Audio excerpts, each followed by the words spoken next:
Mayroon lamang 30 piraso ng kakaibang puting creature na ito sa buong mundo, na kasing puti ng nyebe. At ang makakita nito ay mas bihira pa kaysa manalo ng lottery. Lumikha ang kalikasan ng 15 species na may kulay na halos imposibleng paniwalaan, mga creature na tila sumusuway sa lahat ng logic. Mula sa mga ahas na halos transparent, hanggang sa mga pink na dolphin na parang hinugot mismo mula sa isang fairy tale. Ang ilan sa kanila ay nagkakahalaga ng milyon-milyong dolyar, habang ang iba naman ay nasa bingit na ng tuluyang pagkawala. Kaya naman umanda ka na dahil ang mga susunod mong makikita ay babago sa lahat ng akala mo tungkol sa kalikasan. Pero bago natin simulan yan, kung bago ka pa lamang sa aming channel, huwag mo sana kalimutan na mag-subscribe para naman lagi kang updated sa mga ganitong uri ng video. Number 15, Bicolored Cardinal. Alam mo ba na mayroong cardinal na eksaktong hinati sa gitna ang kulay ng katawan? Sa isang side, matingkad na pulang-pula tulad ng lalaking cardinal, habang sa kabilang side naman ay kulay female. Ang pambihirang ibon na ito ay resulta ng isang sobrang bihirang genetic condition na tinatawag na bilateral gynandromorph, na kung saan ang isang hayop ay may lalaki at babaeng katangian sa isang katawan. Nangyayari lamang ito sa isa bawat 10,000 kapanganakan. Kaya parang nakakita ka na rin ng dalawang magkaibang species na pinagsama sa isa. Umaabot ito sa umigit kumulang 20 sentimetro ang haba at matatagpuan lamang sa ilang bahagi ng Pennsylvania at Virginia sa Estados Unidos. Ang pinakamangha-mangha pa, kaya nitong kumanta gamit ang parehong tono ng panlalaki at pambabae, kaya nalilito ang ibang ibon sa paligid. Noong 2019, isang ganitong cardinal ang nakuha na ng litrato at nagdulot ang matinding sensation sa buong mundo ng mga ornithologists. Number 14, Harlequin Python.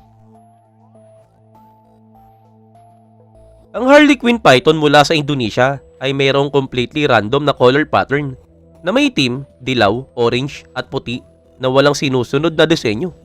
Walang dalawang Harlequin Python na magkapareho sa buong mundo at umaabot ito sa 2 metro ang haba at matatagpuan lamang sa mga isla ng Alma at Morotai. Ang mutation na ito ay recessive at sobrang bihira dahil isa lang sa bawat 1,000 python ang ipinapanganak na may ganitong kakaibang kulay.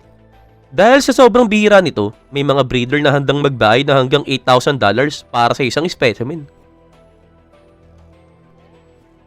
Number 13, King Cheetah. Paano kung sabihin ko sa iyo na mayroong cheetah na may guhit at hindi batik? Ang King Cheetah ay isang sobrang bihirang recessive genetic mutation na unang naitala noong 1926 sa Zimbabwe. Sa halip na bilog-bilog na batik, mayroong itong makakapal na itim na guhit na parang ipininta gamit ang brush.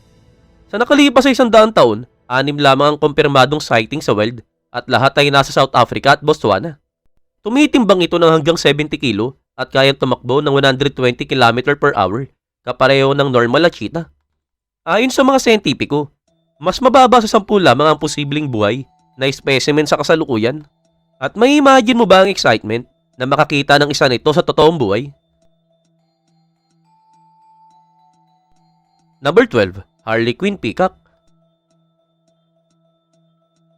Sa India, lumikha ang kalikasan ng isang tunay na obra maestra, ang Harlequin Peacock. Mayroong itong asymmetrical na kombinasyon na purong puti at kumikislap na asul na random ang pagkakabahagi sa katawan. Ang buntot nito ay maaaring umabot ng 2 metro ang haba na parang isang buhay na kaleidoscope kapag bumuka. Ang mutation na ito ay nangyayari lamang sa isa sa bawat 20,000 peacock at matatagpuan lang sa mga specialized breeding farm sa Rajasthan. Noong 2021, may isang specimen na naibenta sa halagang $35,000. Ang kanilang courtship display gamit ang 2 kulay na buntot ay tinuturing na pinakanakakabighaning tanawin sa buong animal kingdom. Number 11, Pink Grasshopper. May imagine mo ba ang isang tipaklong na kulay pink na parang bubblegum na tumatalon sa berdeng damuhan? Ang pink grasshopper ay resulta ng isang genetic mutation na tinatawag na erythrithricin na nangyayari lamang sa isa sa bawat 500,000 karaniwang tipaklong. Sa kondisyong ito, napapalitan ng normal na berdeng pigment ng matinding pink mula sa pastel hanggang sa maliwanag na magenta. Umaabot ito sa 4 sentimetro at naitala sa ilang rehiyon ng Inglaterra, Japan at Estados Unidos. Ang kakaiba pa rito dahil sa kulay nito, ito ay sobrang madaling ma-predate, kaya kadalasan ito ay nabubuhay lamang ng 2 linggo sa wild. Noong 2018, nakakita ang isang British farmer ng isa at kumalat sa buong mundo ang litrato nito. At parang naglaro ang Diyos sa paggawa ng rare, fragile, at magandang creature na ito. Number 10. White Albino Lobster. Sa ngayon naman ay mayroong albino lobster na sobrang bihira at isa lamang sa 100 milyong lobster ang ipinapanganak ng ganito. Walang pigment ng katawan nito kaya ang shell ay parang translucent na kristal, kitang-kita ang loob ng organ. Umaabot ito sa 60 sentimetro at tumitimbang na hanggang 3 kilo at matatagpuan lamang sa mga malamig na tubig ng Maine at Nova Scotia, na kung saan may naitatala lang na isa kada dekada. May imagine mo bang lutuin ng ganitong napakabihirang creature? Noong 2020, isang Canadian fisherman ang nakakita ng isa at ito ay donated sa aquarium bilang pangunahing attraction. Tinataya nga mas mababa sa 50 live specimen ang natitira sa North Atlantic. At kahit puti at kakaiba, pareho pa rin ang lasa ng karaniwang lobster. Pero sa scientific at symbolic value, ito ay kahanga-hanga. Sa ilang coastal culture, pinaniniwala ang nagdadala ito ng swerte na sobrang saya. Number 9. Albino Snake.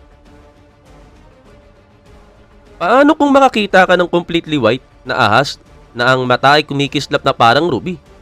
Ang albino snake ay resulta ng mutation na nag-aalis ng melanin kaya nagkakaroon ng puting kaliskis, minsan dilaw o translucent pink at intense na red eyes.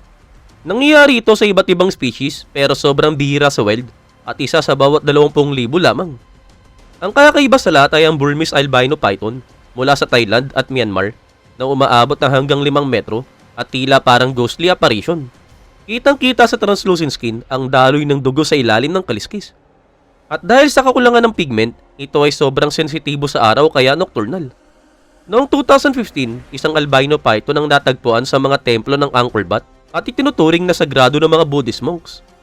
May imagine mo ba ang exciting na makakita ng creature na ito na gumagapang sa mga sinaunang ruins? Ang mga collectors ay handang magbayad ng hanggang $1,000 para sa captive bred specimen.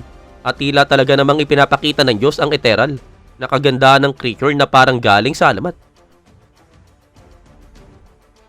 Number 8. Albino Turtle. Humanda ka na dahil ito ay talagang magpapawaw sa iyo. Ang albino turtles ay may translucent na dilaw na shell, creamy pink na balat, at pulang mata na parang mga nakatanim na iyas.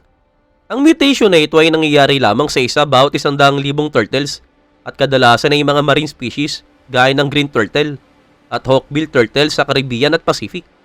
Dahil transparent ang shell, makikita mo ang internal na struktura ng buto na lumili ka ng isang breathtaking na beam effect na parang isang natural na underwater gem. Umaabot sila ng hanggang 1 metro at tumitimbang ng mahigit 100 kilo, isang tunay na marine rarity. Ang pinakakakaiba sa lahat, dahil sa kanilang kakaibang kulay, madali silang mabiktima ng predator, kaya ang survival rate nila sa wild ay mas mababa pa sa 1%. Noong 2017, isang albino baby turtle ang nasagip ng mga siyentipiko sa Australia at ngayon ay naninirahan sa marine sanctuary. At sa ngayon, tinatayang mas mababa sa 20 adult albino turtles na lang ang nananatili sa lahat ng ocean. Number 7. Silver Fox. May imagine mo ba ang isang fox na kulay jet black, pero kapag tumutungay sa buwan, kumikislap na parang likidong pilak? Ang silver fox ay isang melanistic variant ng karaniwang red fox. Ang kanilang itim na coat ay mayroong mga silver tip hairs na lumilika ng isang dazzling metallic effect. Nangyayari ito sa humigit kumulang isa bawat 1,000 red foxes at makikita sa boreal regions ng Alaska, Canada at Siberia, na kung saan nakakatulong ang dark fur nila para sa night camouflage. Umaabot sila ng 70 cm ang katawan plus isang 40 cm fluffy tail na parang luxury stole. Noong 19th century, ang kanilang balahibo ay napakahalaga at ang sangkot ay katumbas ng talagang napakamahal na presyo. Ang kakaiba pa dito, may mga Russian breeders na nag-experiment sa loob ng 50 taon upang gawing domesticated ang silver fox. At noong 2010, nagtagumpay ang eksperimento at may mga foxes na ginagalaw ang kanilang mga buntot at naghahanap ng human affection na parang aso. Alam mo ba na may mga puppies ng silver fox na ipinapanganak ng completely black at saka lamang lumalabas ang silver tips paglipas ng 6 na buwan? Ganoon din ang karunungan ng lumika na nagbibigay ng kakaibang elegance na naging simbolo ng status sa loob ng maraming siglo. Number 6, Golden Macau. Ngayon naman, punta tayo sa Golden Macau, isang ibong purong dilaw na wala kahit isang balahibong ibang kulay. Ito ay isang sobrang bihira na lutinous mutation ng Blue and Yellow Macau na kung saan lahat ng asul o balahibo ay nagiging purong dilaw, parang liquid gold sa ilalim ng araw. Umabot ang ibon na ito ng 80 cm ang taas at kapag nakaupo sa sanga, parang statue na ginto ang buhay. Ang mutation na ito ay nangyayari lamang sa isa bawat 50,000 macaws at matatagpuan lang sa mga specialized breeding farms sa Brazil at Colombia. Dahil sa kanilang monochromatic golden plumage, mukhang Inca treasure na lumilipad ang ibon na ito. Hindi alam ng marami pero dahil sa sobrang rare, ang mga golden macau ay tinuturing na pinakamahal sa mundo na may naibentang hanggang $10,000 sa private auction noong 2019. Sa mga Arab at Asian culture, ang kulay nito ay simbolo ng extreme prosperity. May imagine mo ba ang visual impact ng isang golden macau na lumilipad sa mga green trees? Parang ipininta mismo ng Diyos sa mutation na ito ang natural gold na naging buhay na ibon. Number 5, Akalteke Horse. Ang Akalteke Horse ay may metallic golden fur na literal na kumikislap tulad ng molten gold. Ang balahibo nito ay mayroong hollow hair structure na nagre-reflect ng light, kaya nagmumukhang Photoshop, metallic gold, silver o kremelo. Umabot ang mga kabayong ito sa 1.16 meters at tumitimbang na hanggang 500 kilos. At sila ay tinuturing na pinakalumang breed ng kabayo sa mundo na may higit 3,000 taon ng selective breeding ng mga desert nomads at kaya nilang mabuhay ng ilang araw ng walang tubig sa desyertong Karakum. Sa buong mundo, 6 lamang ang registered specimen, kaya naman sila ay mas kakaiba pa kaysa sa mga pandas. At ang presyo nito ay mind-blowing na maaaring umabot ng $100,000 at noong 2018, may naibayad na $300,000 para sa isang golden stallion sa isang auction. Number 4, Golden Tiger. May imagine mo ba na harapin ang isang tiger na kulay honey? Ang Golden Tiger ay isang sobrang bihirang recessive genetic mutation na kung saan ang normal na orange na balahibo ay nagiging creamy golden blonde at ang black stripe ay nagiging light cinnamon. Nangyayari ito sa humigit kumulang isa sa bawat 10,000 tigers at makikita lamang sa mga Bengal tigers sa mga protected reserve sa India, lalo na sa Assam at Western Bengal. Mayroong mas mababa sa 30 kumpirmadong buhay na specimen at umaabot sila sa 3 metro at tumitimbang na hanggang 250 kg, isang tunay na golden predator. Dahil sa kanilang supernatural na ganda, naging obsession sila sa mga madyahas noong sinaunang panahon na hinahabol bilang trophy. Ang lahat ng mga modern golden tigers ay descendants ng isang male tiger na nahuli noong 1951 na pinangalan ng Moan. Ang mutation ay galing sa recessive gene na kailangan parehong magulang ay carrier. At noong 2015, ipinanganak ang isang golden tiger sa zoo sa Thailand at nagdulot ng global sensation. Parang nilikha ng Diyos ang variant na ito na tulad ng galing sa sinuunang mitolohiya na kung saan ang golden tigers ay nagbabantay sa mga sacred temples. Number 3, Albino Panda. Noong 2019 sa Bulong Reserve sa China, nakuha na ng camera trap ang unang confirmed albino panda na buong puti at may pink eye at wala kahit isang black spot sa katawan. Ito ang tanging albino panda na naitala sa kasaysayan ng species, kaya ito ay pinakabihirang panda sa planeta. Tinatayang age nito ay 1 to 2 years old at tila malusog, kaya kayang umangat sa bamboo ng kasing agile ng normal na pandas. May imagine mo ba ang paghahanap ng ghostly panda na ito sa kabundukan ng Sichuan? Dahil sa pure white fur, halos invisible ito sa fog at snow na nagbibigay ng perpektong camouflage. Ang possibility na may isa pang albino panda ay mas mababa pa sa 1,000,000 dahil sa kabuuang 1,800 wild pandas lamang. Ang specimen na ito ay mayroong incalculable scientific value, lalo na sa pag-aaral ng genetics ng endangered species. Noong 2020, bagong larawan ang nakumpirma ang kanyang survival na nagbigay ng global hope.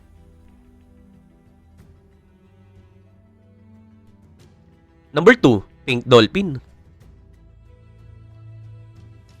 May imagine mo ba ang isang pink dolphin na kulay bubblegum na mas tumitingkad kapag ito ay excited o nag-ehersisyo? Ang pink dolphin ng Amazon ang pinakamalaki sa lahat ng river dolphin sa mundo na umaabot ng 2.5 meters at hanggang 180 kilo, isang kakaibang aquatic pink mammal. Ang kulay nito ay dahil sa mga blood vessel na makikita sa ilalim ng translucent na balat, kaya tumitingkad palalo kapag dumadami ang daloy ng dugo. Matatagpuan lamang sa Amazon, Orinoco River sa Brazil, Peru, Colombia at Venezuela. Ito ang tanging ganap na pink na dolphin sa buong planeta. Ang kanilang flexible leeg ay nagbibigay daan upang iikot ang ulo ng 90 degrees, isang bagay na imposibleng gawin sa mga marine dolphins. May imagine mo ba ang makakita ng isang pink na creature na lumalangoy sa brown na tubig ng Amazon? Ayon sa mga alamat, ang mga dolphin na ito ay nagiging magandang lalaki tuwing full moon upang akitin ang mga kababaihan sa mga riverside village. Itinuturing sila ng mga katutubo bilang sagrado at pinoprotektahan ng river spirit. At noong 2017, natuklasan ng mga scientifico na kaya nilang gumamit ng echolocation na sobrang precise, kaya nakikita nila ang mga isda na nakatago sa putik. Sa ngayon, tinatayang 30,000 na lamang ang natitirang population at patuloy pa itong bumababa dahil sa mercury pollution. Maaari silang mabuhay na hanggang 30 taon at mas pink ang mga lalaki kaysa sa mga babae. Noong 2007, isang pink dolphin na tinawag na Pinky ang napotograph sa Louisiana at naging global celebrity. Ang perfection na lumika ng disenyo ng pink na mammal na ito ay patuloy na umahanga sa mga marine biologists. Number 1. White Lion. Ang white lion ay may snow white na balahibo at intense blue o golden eye at mayroon lamang 30 copies sa buong mundo. Ang makakita ng isa sa wild ay mas mahirap kaysa makahanap ng diamond sa desyerto. Ito ay isang recessive genetic mutation na tinatawag na leucism na nag-aalis ng halos lahat ng pigment sa balahibo, kaya nagmumukha silang parang snow lion. Umaabot sila ng 3 metro at tumitimbang ng hanggang 250 kg at ang kanilang white manes ay parang fluffy clouds. At kahit puti, sila ay napaka-predatory at mas epektibo sa panguhuli sa gabi dahil ang kanilang balahibo ay perfectly blend sa moonlight. Ang isang white lion na pinangalanang Matimba ay naging legend sa pagdepensa ng teritoryo sa loob ng 8 sunod na taon. Isang napakabihirang tagumpay para sa mga male lion. May imagine mo ba ang pagkarinig ng kanyang roar mula 8 km ang layo? Noong 2020, natuklasan ng mga scientifico ang mutation na ito ay naiba sa albinism. Kaya nananatili ang pigmentation sa mata at balat habang ang balahibo ay nananatiling pure white. Ang halaga nito sa black market ay lumalampas sa $150,000 bago ipagbawal ang trade ng international law. Maaari silang mabuhay na hanggang 18 years sa wild, bumubuo ng herds na kung saan ang mga anak ay protektado. Ang white lion ay pinaka-perfect na kombinasyon ng power, beauty at rarity. Isang creature na sumusuway sa probabilities, nag-i-inspire ng reverence, at kumakatawan sa pag-asa para sa species na nanganganib ng mawala. Walang ibang creature na terrestrial animal kingdom sa mas majestic, pinakabihira o divine.